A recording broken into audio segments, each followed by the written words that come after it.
Greetings and good afternoon from Austin Bergstrom International Airport. Today I am flying out to Boston, Massachusetts, transferring in Nashville with Southwest Airlines.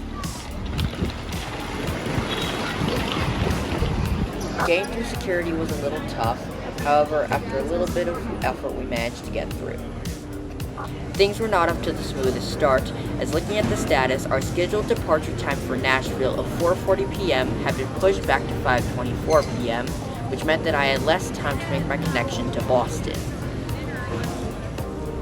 With an extra hour and 24 minutes before our departure time, I was looking for lunch, so I headed to one of the restaurants in the airport, and this time I opted for a cheeseburger instead of the pizza I had come to know over the years. Unfortunately, the burger took considerably longer than the pizza had in the past, so I'll be sticking to the pizza so I don't have to wait anywhere near as long. As we waited for lunch, I decided to go fill up my water bottle. There are water dispensers throughout the airport, so you can fill up your water bottle whenever you need.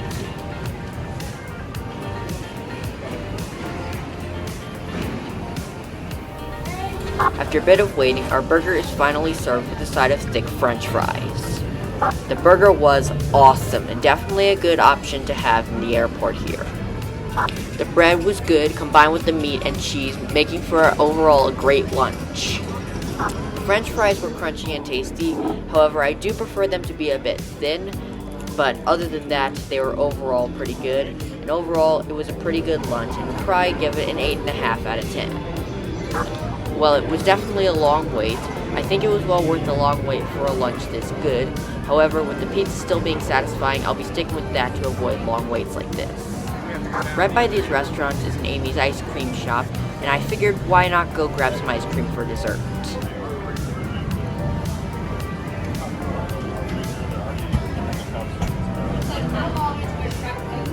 I opted for the option I have always gone for with Amy's, the chocolate ice cream with rainbow sprinkles, and it was again awesome. It was super rich and the sprinkles added a nice crunch, and the ice cream itself was very tasty, and it overall made for a 10 out of 10 dessert. After finishing up dessert, we made our way over to the gate, with our plane still not departing for another couple hours. What had been a sloppy start only got worse, as it was soon announced that our plane would be departing from a separate gate, which meant that we would have to move. Not wanting to miss our flight, I grabbed my bags and headed over to the other gate. Well, good luck. I got to the gate only to discover that all the seats were taken and a crowded line boarding a flight to New Orleans. To pass the time, I decided to go do some plane spotting while we waited for departure. I got to the window just in time to witness the preparation of the departure of this flight to New Orleans.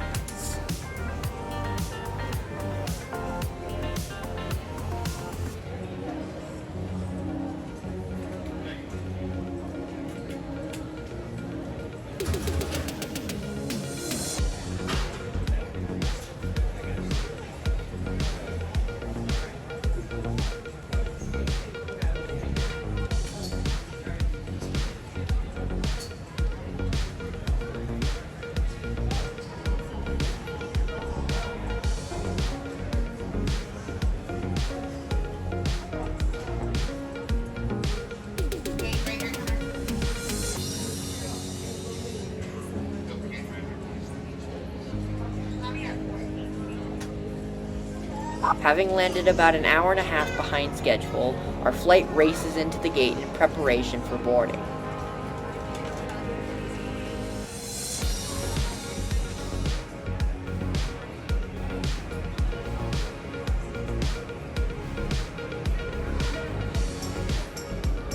We can finally get our bags ready in preparation to board our first segment flight to Nashville.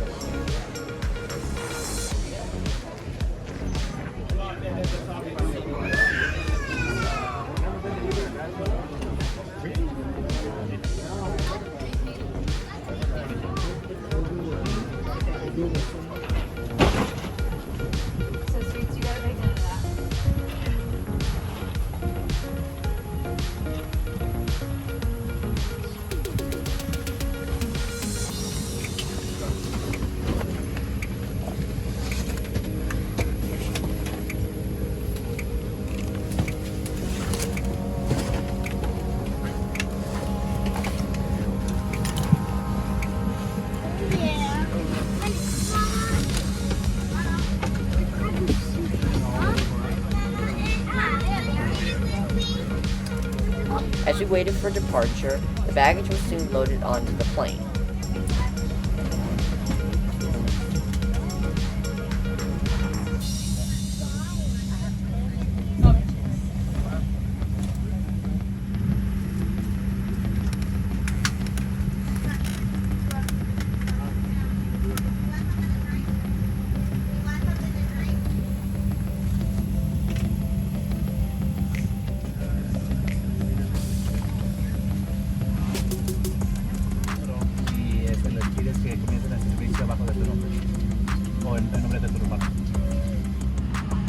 About an hour and a half behind schedule, we finally pull out of the gate of Austin Airport, beginning our first segment flight out to Nashville. After a stressful wait of delays and mishaps, it was a relief to finally be on the move.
Making our ascent, the skyline of Austin once again disappears below us.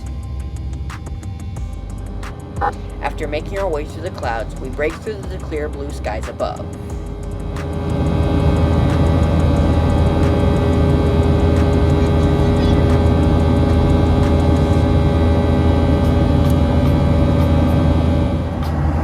As we're cruising east, let's take a look at the accommodations. We are met with the exact same kind of legroom that I have experienced over the years, with a limited amount of legroom, but just enough space to stretch out and get comfortable.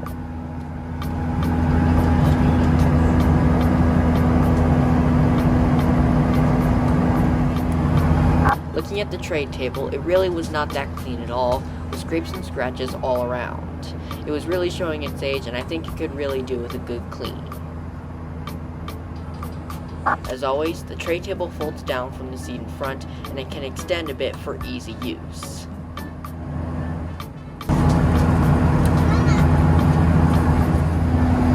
There are air vents to keep cool at high altitudes, as well as reading lights that can be controlled via the buttons with light bulbs drawn on them.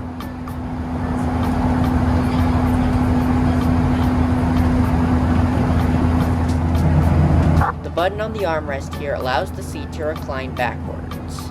It doesn't recline much, however, it makes it a bit more comfortable than sitting bolt upright.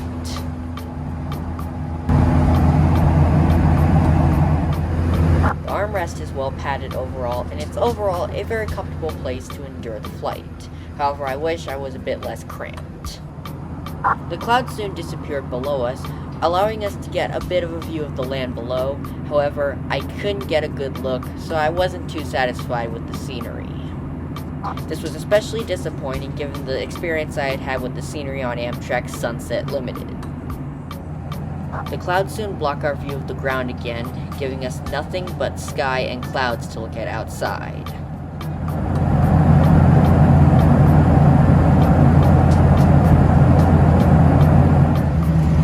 The clouds soon surround our plane, leaving us with not even the blue sky to look at outside. As we made our way through the thick cloud cover, the drink service soon began, and I once again went with the one I always go with, a cup of water with some ice in it. We soon made our way out of the thick clouds, meaning that we can now see the blue sky again. However, there is still not much to see.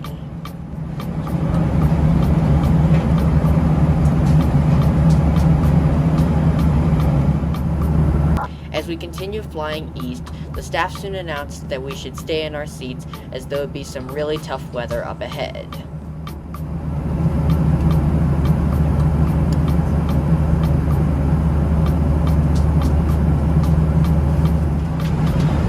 flight started getting bumpier as the clouds soon completely blinded our view outside. It was a bit tough sitting through our flight through the tough weather, as I got jostled a couple times, but I eventually managed to sit through.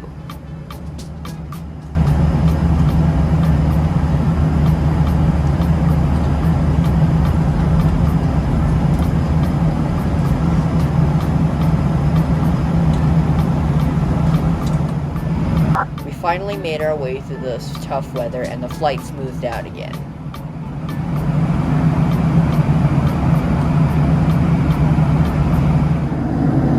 As we approached Nashville, the sun began to set towards the horizon. However, I was unable to get a good view of it as it was behind our plane.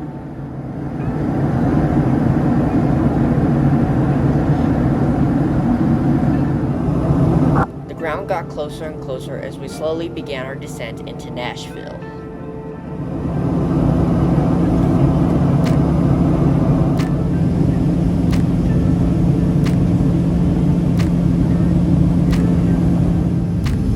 I got a good view of the Tennessee River as we made our final descent into Nashville, and it was a pretty good sight.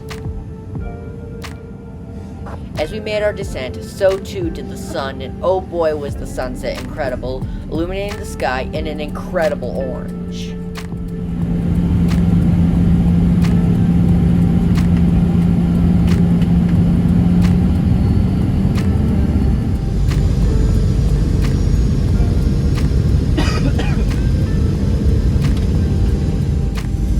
The skyline of Nashville soon began to grow on the horizon as we made our final descent.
With our plane now stopped, we can unbuckle and disembark. Now, usually I would be able to easily make my connection, but no, we are an hour and a half behind schedule, which means that I have almost no time to make my connection to Boston, and not wanting to miss my connection, I had to hurry through the airport, and thus didn't have much time to get a whole lot of footage. After rushing through the airport, I made it to the gate just in time to board the plane. Barely.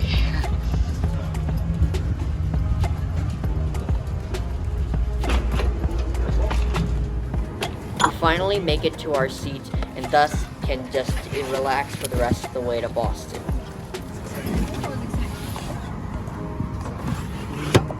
Yeah, we were at that where are you guys from? Boston. Shortly after arriving, our train pulls out of the gate, beginning our second segment to Boston.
skyline of Nashville soon shines below us in the dark. However, there is hardly anything to see with the sun now long gone.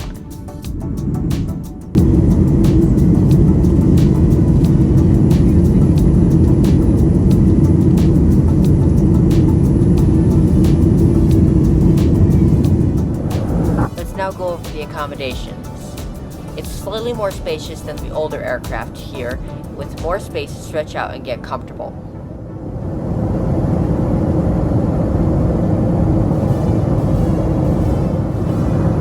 The tray table once again folds down from the seat front and can extend a bit for easy use.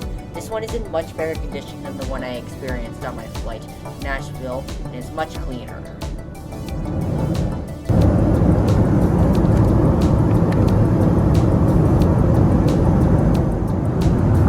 Once again, both reading lights, which can be controlled via the buttons with light bulbs on them, and air vents to keep cool at high altitudes.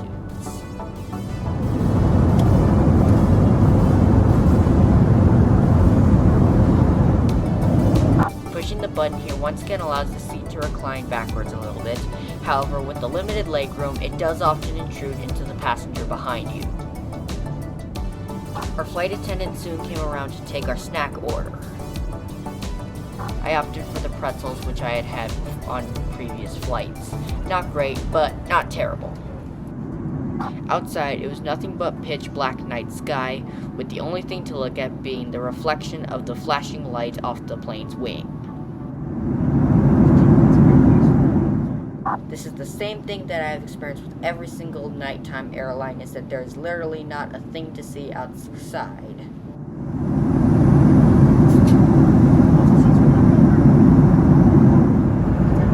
While there isn't a whole lot to see outside, it's a good thing I've got a great way to pass the time. As you probably know, there is no Wi-Fi on airplanes. However, all you have to do is download a movie, and then you can easily watch any movie that you want. And seeing as I have downloaded these movies, it was easy to pass the time. The lights of Boston finally appeared below us, giving us something to look at while we made our final descent.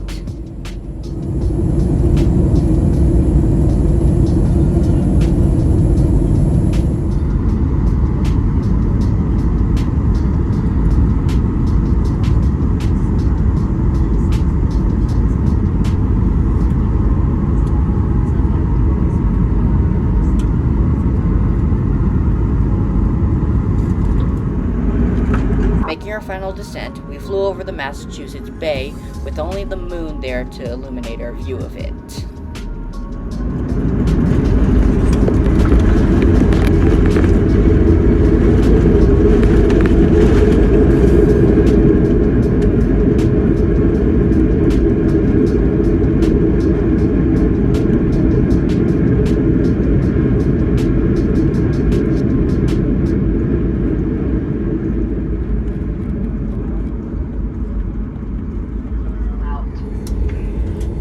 As we made our taxi, the lights of downtown Boston illuminated our view in the night sky around. Gather all of your belongings, everything that you brought on, we're going to ask that you take off with you.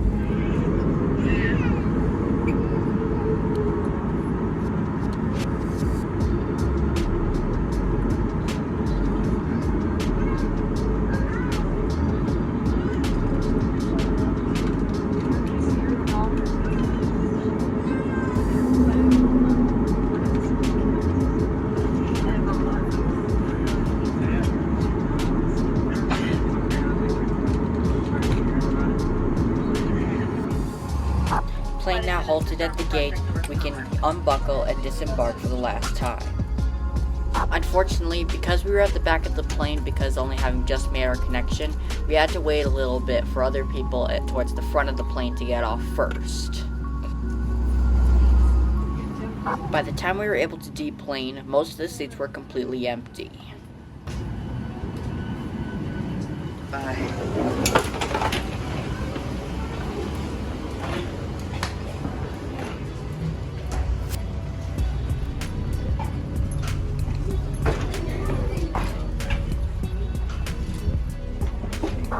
Having deplaned, we can make our way through the airport and eventually end today's video. I suggest that you like and subscribe if you enjoyed today's video. There are many more cool videos coming up in the future, so stick around so you don't miss them. Anyways, that is all for today's journey. I hope you enjoyed the flight, and I will see you all next time. Take care.